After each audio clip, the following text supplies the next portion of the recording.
Hello, and welcome to the Wade Borth Podcast. I'm your host, Wade Borth, and in every episode, my goal is to get you to think differently about how money works and ultimately to empower you to take control of your money and your personal financing system. Hello, welcome back to the Wade Borth Podcast. Today I have a good friend, long-term client, new colleague with me today, Kent Kraiter. And Kent we've known each other for about 5 years now. He's got a unique story, and I'd love to be able to tell this story. I'd love to have people hear this story because it's like everybody else. We all go down this path and this journey in our lives, and everybody's going to be a little bit different. But there's certain things that he's going to share with us today in our conversations that you're going to be able to relate to. And so as we go through this, just imagine the conversation with Kent. If you hear this and you say, hey, man, I really want to know about Kent. I want to know more about his story. I would love to start the conversation with Kent because he's got some unique, like everybody else, he's got a unique vision, where he wants to go, how he wants to serve. And so today we're going to have a really fun and exciting conversation with Kent. And we're going to just talk about a lot of different things in his life and his journey and just think about how it might be able to be relatable to you. So Kent, welcome. Thanks for joining me today. Yeah, thanks, Wade. Excited to be here. You bet. So let's tell the listeners how we got connected and what you found intriguing in our early conversations. Well, let me back up. Let's tell people about your pathway in your career, because I think it's important. If you know the backstory of how people got to where they're at, it's super helpful because, again, that's who influences us. That backstory, what sets us up for where we are today, right? So those experiences, again, I always tell the story about when I was growing up on a farm or my experience with when my father passed away, how that influenced me. And again, we think we would like to change it, but then we wouldn't be the person we are today. So let's hear a little bit about, maybe just tell the listeners what your story was and what got us up to the point where you and I met up. Sure. So I grew up in a military family. It was that quote unquote Army brat. And so traveled all over the country and a couple of different international places growing up. And that was going to be my life. I was going to follow the footsteps of my dad and be a lifer in the Army. And so I joined right out of high school and did my first 5 years in the Army and decided that really wasn't for me. At least I thought at the time it wasn't for me. So I got out. I did my service to the country and got out and decided to start going down that civilian pathway. And it didn't take me but a few months to realize that I still missed that. I missed that camaraderie, that team aspect, that service piece. So I ended up switching over and joined the Army National Guard for a short stint here up in Minot, North Dakota. And it didn't take me long there to realize that career field there, I still wanted to be in, but this just wasn't what I wanted to do. And had no idea about the Air National Guard. And just sitting there one drill weekend and somebody had mentioned the Air National Guard, and I was like, what are you talking about? And they mentioned the F-16s that were over here in Fargo, and I'm thinking, okay, because I did law enforcement in the Army, and I said, hey, that's got to be, they got planes, they got to have security, so I picked up the phone and called the Air National Guard recruiter and ended up switching over to the North Dakota Air National Guard, and that's where I served the next 26 years in a few different capacities. I went over there in a security aspect and then switched over. I was a weapon systems technician on the F-16s for about 8-9 years. And then around 2005, they decided, meaning government, that they're going to switch missions for us. And so I ended up switching over into the unmanned platform in the intelligence field and did the next 17 years there. So all in all, I ended up doing 31 years in the military, 26 of that active duty, and retired a couple of years ago from there. And so leading up into that, my wife, she had a really good friend that she's known since high school, and that was that connective tissue for you and I. And so Nikki, about 13 years ago, kept nudging me about the insurance world. And at that time, I had that same thought process that a good chunk of people have of, nope, I don't need this. I'm gonna do the investments. And so just brushed it off. And even up until I was getting ready to retire, she would still nudge me a little bit. Hey, did you think about this and think about that? And around 2018 is when you and I connected. Nikki, she brought over a couple of books, the Financial Bible, as we call it, with Becoming Your Own Banker. And then she gave me a couple of books from Mary Jo Ehrman on Farming Without the Bank. She's like, just read these. You don't have to do anything, just read them. Yeah. And so that's where you and I met up there, is starting to realize that path of where was this 20 years ago? And it was there. You had to have that aha moment kind of thing. Yeah. Yeah, it's interesting because like most everything else, we always think, hey, where was that earlier in my life? And all the knowledge that's ever it was always within us, right? I always say everything we need to know is already within us. Sometimes it just needs a little bit of what I call fertile soil to grow a seed of knowledge to grow into something bigger. And really, quite frankly, a willingness to at least explore an idea. One of the things that I love to talk about is who belongs in my community. There's certain characteristics of people that I really admire, love to work with. You have a lot of those as well. But one of those things that I love, and I heard you say it throughout your story a couple of times, is this idea of curiosity.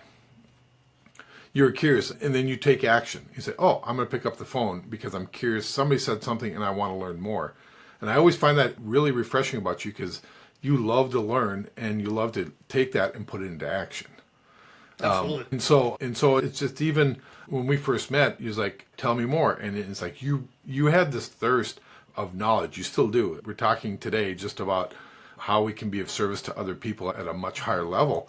And then it's like you want to know more. And so you're out there doing research, and you're bringing, I love the idea of like, you're bringing this funnel of information, and I'd say one of your unique abilities is you have this ability to take all this information and bring it down to a small, usable content, because there's a ton of information. There's a ton of ideas out there. But how do you take that and bring it down to people that belong to your community that I can bring in service? And again, I think that's a real superpower that not everybody has.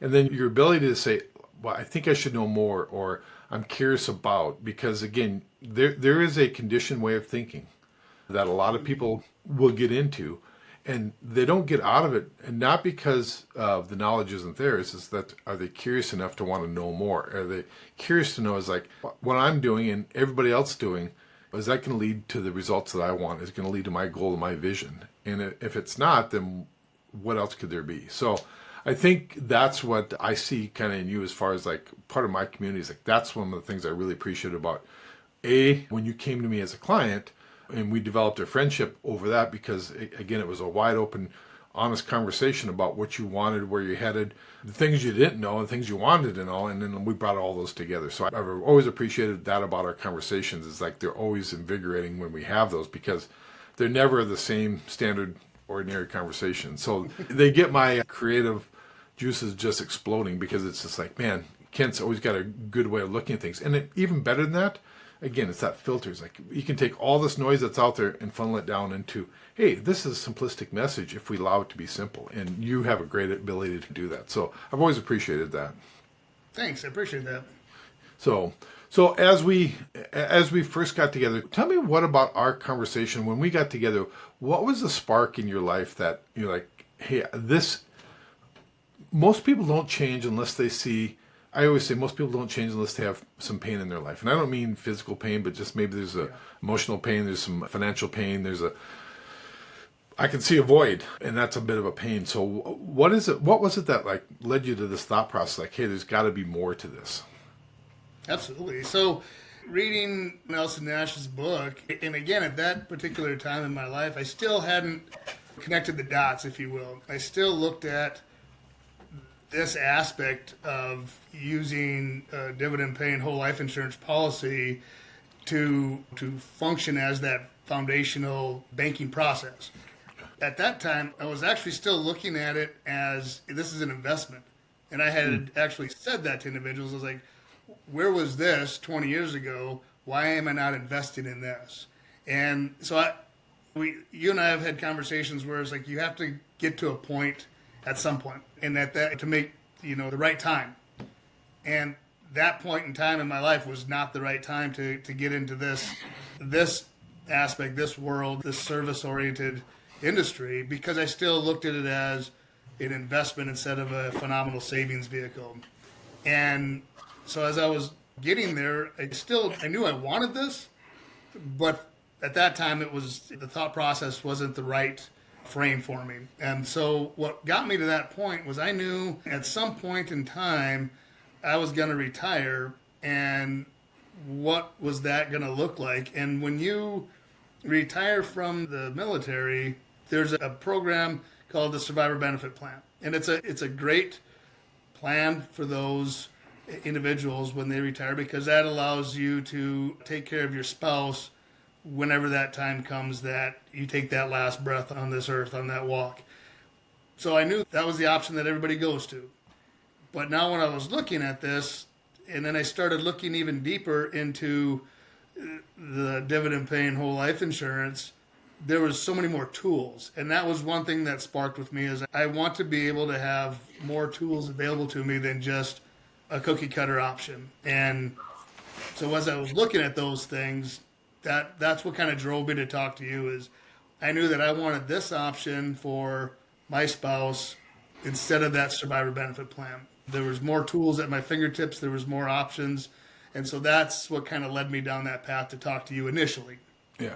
Yeah, that's interesting. I remember those early conversations, because when we first start, now, what people have to realize too is that you're not just another pretty face. You also have a master's degree in retirement, correct? Business administration. Business administration. Okay. But you did your thesis on retirement planning. I'm trying to remember exactly what it was, right? Yeah. Yes. So you did your thesis for your master's thesis on this. And so it was, from the outside world, there's probably a very geekish conversation you and I were having. But it was fun. I enjoyed the heck out of that. Because it was what you'd learned going through your master's. I think that's what's kind of sparked, if I recall, that's what kind of sparked your light a little bit, in the sense that, is there more than this? Again, it's that curiosity that you had, is like, is there more to this? And then you brought it in and you said, hey, I want, again, we talk a lot about, we said there's 8 benefits in the whole life insurance. And you were looking at just one, really, is like, hey, this guaranteed death benefit forever, right? It's until the day you die, was the one benefit that was actually gave you the permission slip to expand and unlock all the other benefits in your retirement plan that you had with the military. And I'm going to say military, but I'm also going to say it's the same conversation you can have with state and federal employees, because it's really I know there's some differences, but in essence, there's a lot of similarities, more similarities than there are differences between those. Yeah. Yep. Absolutely. And so that conversation was just really, it was fun, because it's like, it's something we talk about a lot. It's like, there is, again, if you have this death benefit in place that's guaranteed, then it unlocks a lot of opportunities inside of your retirement plans that, again, most people, they just go with the flow. What the guy at the water cooler said, they say, yeah, that'll work for me.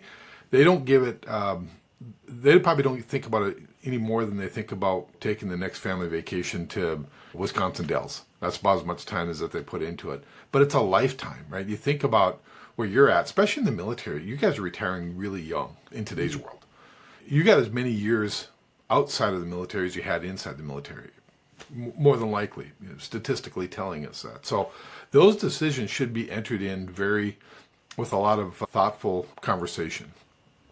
Right. And what I love about where we're at is we have that framework now to be able to have people have that thoughtful conversation. So I just want to kind of set the stage, because again, it's not like you just came upon this, what you did, but again, you'd had a lot of education, but it's also a lot of thought and a lot of curiosity. Is like, how do I make this better? How do I understand this so I can either benefit you first, and now we'll talk about your passion, how you can take it to those that are maybe getting ready as well to have a deeper conversation, because I think that's kind of where your passion lies. I know we've talked about this many times, like you'd love to be able to serve that community at a much higher level. So yeah, absolutely. So it was, again, I remember started having those conversations early, and it was like, man, this guy, he understands retirement theory. He understands actuarial science. He understands, and not everybody does, but not everybody, like I said, we had a couple hours of really geekish conversation. So it was fun. I enjoyed the heck out of it. So I enjoyed it as well. Yeah. Yep. So then from there was a bit of transformation from that conversation, which again that's never going to leave you, right? You still have a passion, you have a desire for that. But then we went into a little bit deeper conversation of, hey, is there a way that you can help serve and bring value to what I call your community? And maybe explain really what your vision, your passion is, where you want to go with that. Yeah, so I mean, if I'm understanding where you're at, that was, like we said, about that 5-ish years ago or so, Mark. And so as those couple of years after that went, that was a little bit more of that, and I might get a little bit sidetracked here as I go, but I promise I'll get back on path. But when we talk about that pain point or something's going on that's going to change that, and like you said, you unlock those other benefits. And so it was only about maybe a year ish or so after I started looking as that, hey, I want this piece to have that protection for my wife. Well, at that same time, my father was starting to decline in health, and that stage in a person's life, both as the individual, meaning my dad, and those that are their loved ones that are going to start going down that journey, you start looking at those pieces. And so now it started to become even more of a lighted journey with this is why it's important to go down this path. And so, again, we had more and more conversations about that. And then that pain point came in also with my father passed away. And then a month later, my wife had a health issue with an uncommon, to be frank, had a heart attack. And so you're going from this life event to this life event. And at that point even is when I realized, oh my God, I don't have any protection on her. And so we ended up having another conversation, you and I, about, hey, I need this for my wife as well. And so you bundle that up, and then now I'm getting closer to that last day that I'm going to put the uniform on. And then, like everybody who's getting out of the military, especially those who are retiring, now what are you going to do in that aspect? And so going back to friend Nikki, she's like, hey, just so Cal Fuller with Factum, she's like, they've got this going on. They're just starting this piece down in Arizona. And I had another frank conversation with her that I don't know if this is the right time. I still need to know what's going to happen post-military life.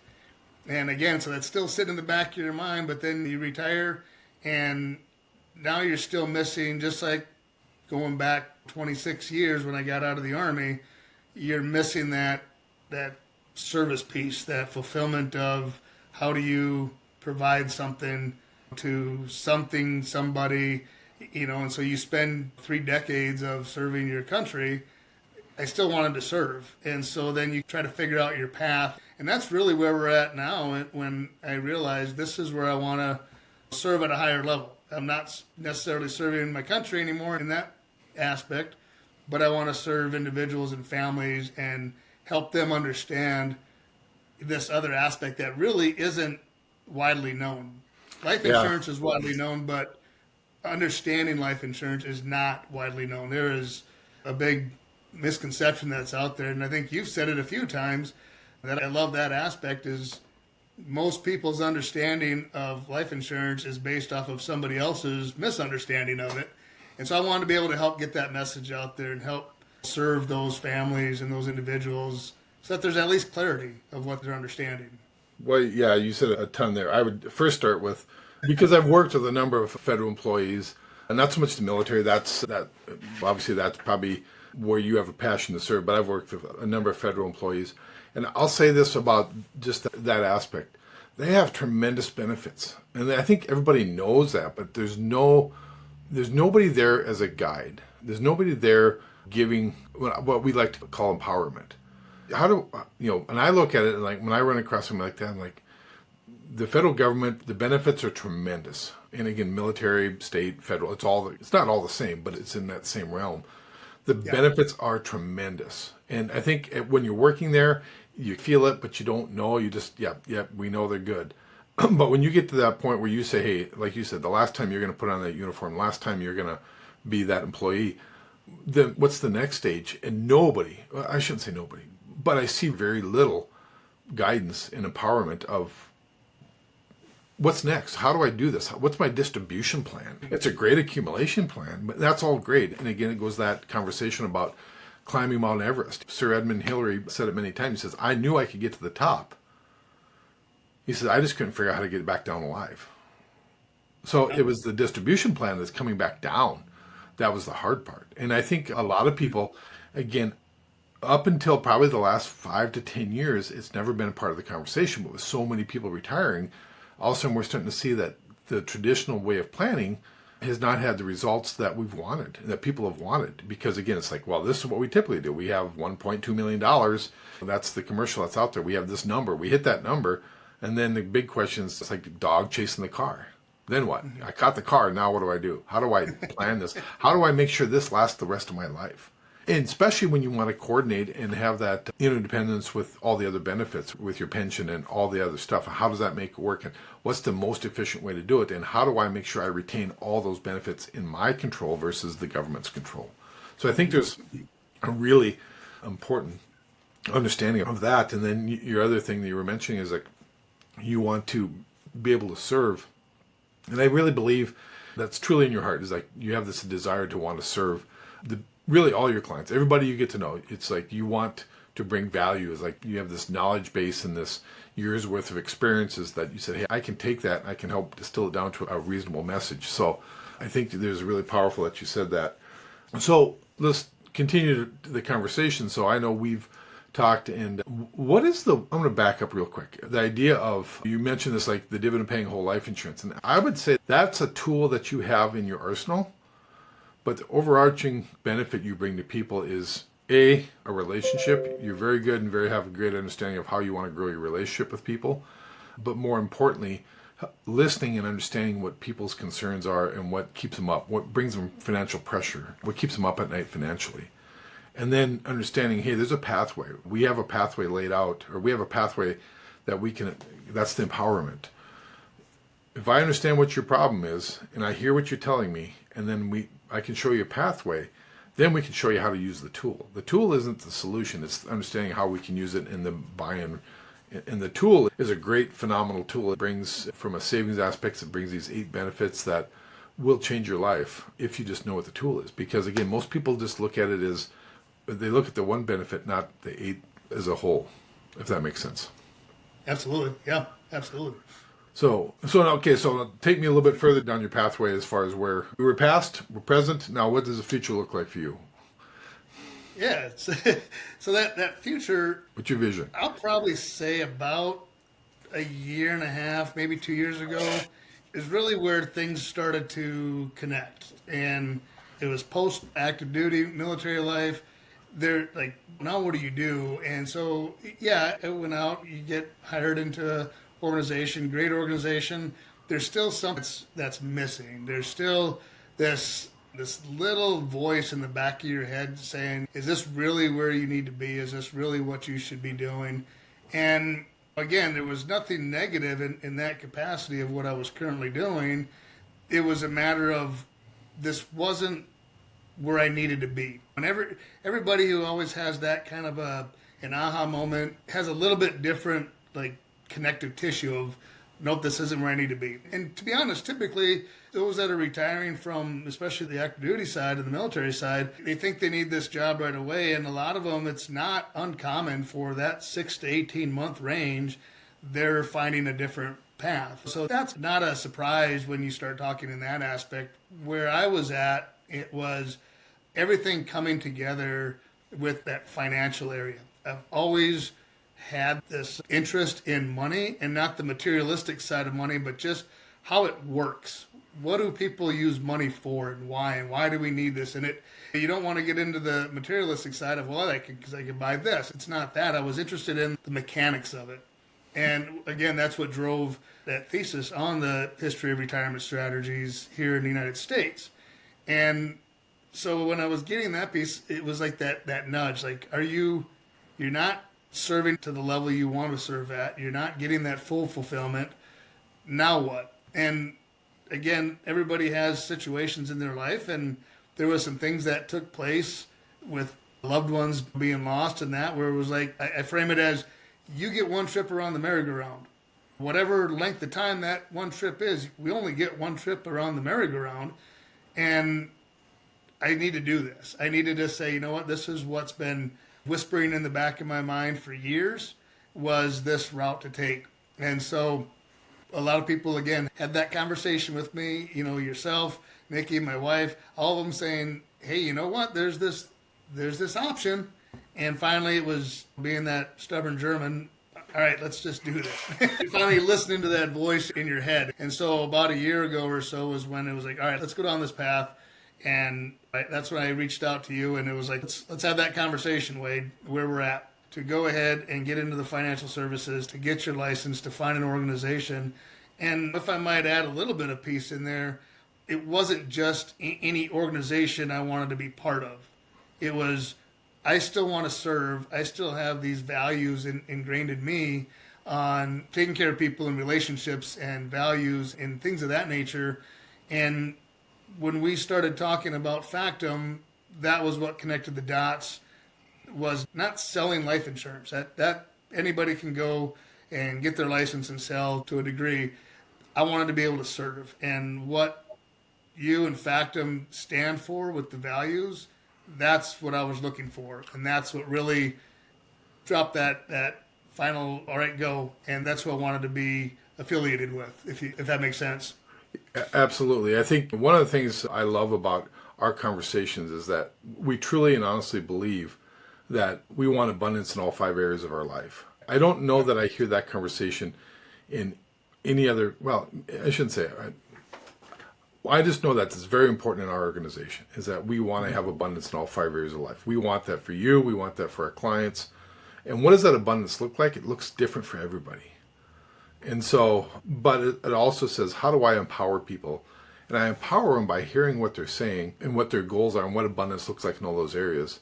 And then bringing some, whatever value we have at Factum, or whatever skill set you have or what you have in knowledge, you bring that to them, not to be a gatekeeper for their finances, but quite honestly, to pull the curtain back and say, hey, let me be the person that, again, I'm going to go up to Mount Everest. You know you can get there, but you need a Sherpa, right? And I guess that's probably where we fall into line, is like we're that Sherpa that help them get to the top. And then more importantly, how do we help them get down alive? And that's our ultimate goal, is like, how do we make, and let's not call it alive, let's just say we have success, because we don't get out of this thing alive, right? That's the whole point. But how do we not run out of money? How do we not fall into a crevasse of some sort that we didn't see? Our job is to bring some certainty that we know we can get there at the end. And it's through education, it's through relationships, it's through very thoughtful conversations with a good structure. I think sometimes that people, a lot of individuals I've talked to says that's the first time anybody's ever had that conversation with us, is that, oh, it's got a structure to it. I can see, it's some clarity, like word you used earlier, brings clarity to that path going forward. Absolutely. Yeah, it does. So, and I can imagine, like, after being in the military for so many years, that was your identity.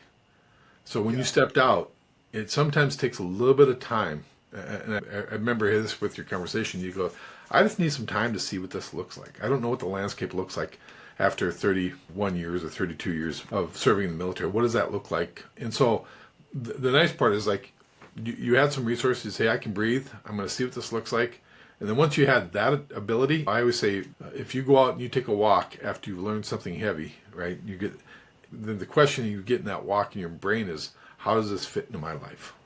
And I think it's settling really well in where you're taking this. I love your idea of, hey, I can be a servant to people to help bring knowledge and understanding, but more so bring a pathway to them to help them make a really informed decision. Because our job isn't to sell anybody anything. Quite frankly, it's the exact opposite. We want to empower people by education, and when people know what to do or know what's going on, they're going to know what to do. And our job is to bring that education and bring that ability to help people make an informed decision. It is, and a lot of times what I kind of enjoy having this answer when I hear it is, sometimes I'll hear the question or the statement of, they're looking for a financial advisor. And I'm quick to turn that around in that, well, no, that's not really what I or we do. We're not financial advisors. Our job is to provide you the financial education so that you get a lot more awareness, and then empower you to make your own decisions within that financial realm. And I think oftentimes people are looking, like you had mentioned earlier, that quick result. And hey, if I just do this because so-and-so told me to do that, then life is good. But life isn't a cookie-cutter world. We're not cookie-cutter individuals. It's a matter of understanding, like you said, understanding their problem set, their goals, and then help them get a better awareness of how do they get to that point and beyond. Not to just tell them, well, if you just do A, B, and C, D, E, and F are going to be just fine for you, when it's really not, because we can't tell what the future is. And Right. so that's what I love, having that conversation about, again, my job is to give you the education and awareness so that you can be empowered to make that choice for your own financial well-being, and us to then guide you with getting you that resource or that answer to you in that regard. Yeah.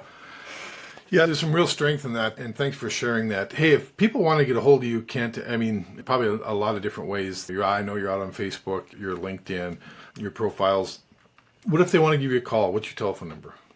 Yeah, so my phone number is 701-306-8302, and I would love to have a conversation with anybody out there. Can you repeat that? Because I'm a little bit slow in my handwriting. So it's 701. Yeah. Yeah, so the number is 701-306-8302. And if they want to shoot you an email, Yep, it's kent.kraiter@factumfinancial.com. okay. English was not my strong suit in school at all. So can you spell Kraiter real quick for me? Absolutely. So Kraiter is Kraiter. Kent.Kraiter@factumfinancial.com. Right? Yep. Perfect. So thank you so much for spending some time. I'm going to ask you just to wrap this up. Again, your focus, your vision, your community isn't just people in the military looking at retirement, but that is a spot where you have a really warm spot to serve. Because again, very few people are serving those people. You went through it, right? You have this personal experience like, man, nobody helped me, nobody empowered me, nobody gave me information. You had to go dig it up all yourself. Because nobody wants to have a discussion about what people's goals and visions are coming out of the military. It's like, here's very factual information, but factual information doesn't always lead to what we want to do, right? So rarely does a solution ever come out of a spreadsheet. It comes out of some prayer, and it comes out of some thoughtful conversations, typically where you find your solutions. So if you had one bit of advice for people that are in that realm, or really in any realm throughout their life, if they're looking for something, for a solution, what would be like a one piece of advice that you would have gave yourself the 5 or 8 years before retirement? What would that piece of advice be that would have been super helpful to you? I think that's a tricky question. It's when you have to go back that far and think of that. I think the one piece of advice I would look at to tell individuals is, when you're looking at that finish line of X date and then I get to retire, you need to look beyond that. A person needs to look well beyond what that finish time is and see what that looks like. Ask those questions, because it's not about getting to the finish line. It's what happens after that. And again, it's a little bit longer answer, Wade, but everybody looks to that start of that distribution phase. Most often people aren't looking at what do those last, say, 5 years of my time on walking this earth look like. And those are typically the most expensive times in our life. And so I would say that one piece of advice would be, don't necessarily look at the finish line of when that retirement date happens for you. It's what does that finish line look like when we get to, I always call it graduate, right? What does that finish line look like? Because I think that's far more important than how you start that distribution. It's how do you end that distribution? Yeah. Again, it's the coming down the mountain analogy, right? It's like, it's easy to turn out from the peak and make the first 3 steps, but it's not the first 3 steps that determines success. It's going to be that 300th step or that 3,000th step. So if I hear you right, how I heard it is there any planning or any conversation, any thought being given to, hey, what does 10 years, 15, 20 years after retirement look like? Exactly. Because again, things are going to change. And so I love the ability that you have to bring your viewpoint, because again, you went through that. And it's a little bit different, but it's the same. People might have worked for a corporation for 20 or 30 years, and that was their identity, and it's a very tough thing to do. And they think, oh, the day I retire, I'm going to do X. First 5 years after you retire, it's pretty clear what you're going to do. But what are you going to do beyond that? Right. And then what plans have you made? So I love that perspective. So again, Kent, I appreciate your time. Is there anything else that you wanted to shout out on? Is there anything that you want to touch on before we close? No, I think this was a great conversation, and I appreciate the invitation to come on your show and have this conversation today. Yeah, like I said, I've always loved our conversations around retirement theory and strategy, but now this is where we can empower people to take that theory and strategy and actually where the rubber hits the road. We can take that and really serve people, because I know that's in your heart, that's in my heart. How do we serve people at that highest level? Because there's so many people that are looking for at least open a conversation of, could this be better? What can we really do versus doing the ordinary and getting ordinary results? Exactly. Yes. So. Yep. All right. Absolutely. Well, thanks so much. I appreciate your time, Kent, and we'll be talking to you soon. I encourage anybody that's listening, if they love Kent's story, if they feel like, hey, I want to have Kent part of my community, tag them, go out to Facebook, LinkedIn, and wherever else you can find Kent. And I know you'll have a conversation with anybody about this, because I know it's not something that you've learned, it's something that you've lived. So thank you so much. Appreciate it. Thanks a lot, Wade. I appreciate it. All right. Take care. If you're enjoying this podcast or know anyone else that might be interested, please be sure to hit the subscribe button and please leave a review. This will help this podcast reach and help more people by ranking higher in searches and ultimately help more people get out of financial bondage. And don't be afraid to share this podcast with your friends and family, as we can be easily found on Apple Podcasts and Spotify.